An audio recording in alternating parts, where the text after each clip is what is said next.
So, hey everyone, this is Pavlina from Pavlina's Kidz Plays. I'm on location at the Villages in Florida, and I'm here with award-winning journalist and New York Times bestselling author, John Stossel. Hello. Hello. Nice to talk to you. Yes, well, how are you doing?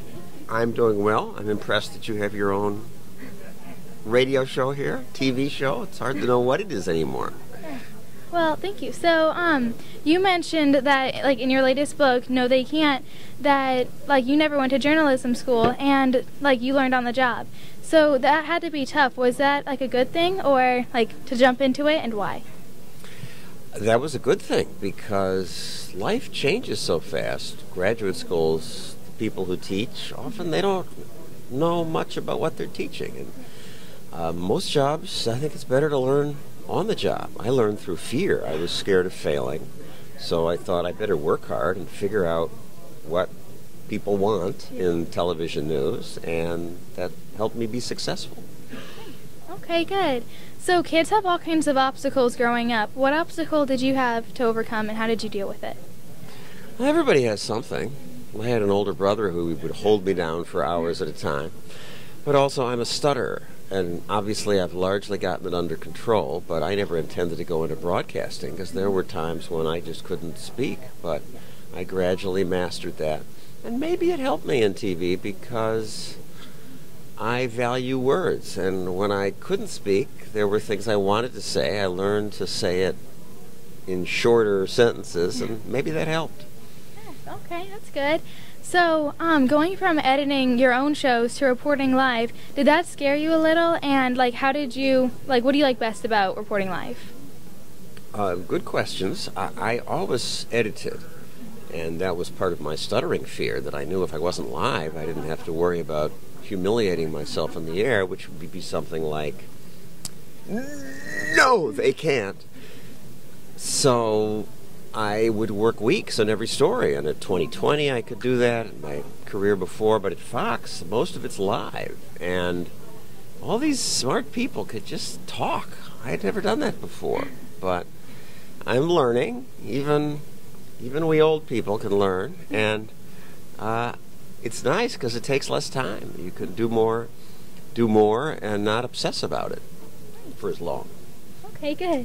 So, like, if you could sit down at your kitchen table and talk to anyone about any issue, who would you talk to, and what would, like, the issue be? I would like to talk to Frederick Hayek about how the spontaneous order makes life work better, because the point of No They Can't is that intuition tells us we need central planning.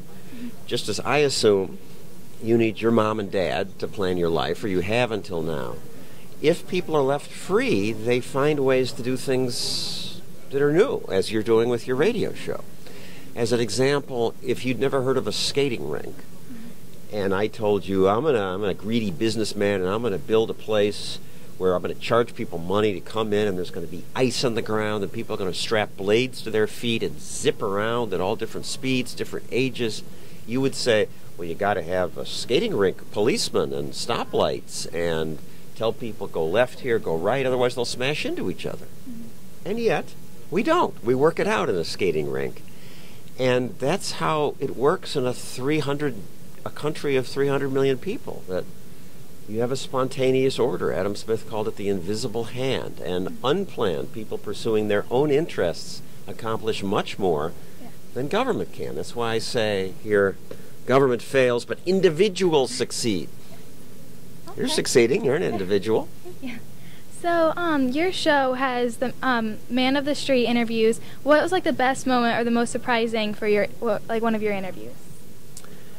Well, the most surprising was when a professional wrestler beat me up. Okay. So, you've been called a courageous journalist. What was the most courageous, what makes you a courageous journalist, and how does that work? I think people are too quick to call journalists courageous, and that rarely are people shooting at us, so how much courage does it take to offend people? I was most scared when I was a consumer reporter, and I would go up to crooks, business people, and say, a microphone like this, why are you a crook? and I worried that their livelihood was at stake. Maybe they'd shoot me or stab me. That was the scariest point, but nobody ever did. Well, that's good then. So, like, what are you most concerned about? I'm most concerned about the growth of government and it taking away our freedom and our money and our future. Okay. So what are your upcoming plans and events? My upcoming plans is 20 cities in 20 days for the book tour for No They Can't. Okay, good. Well, thank you so much for talking to me. Thank you.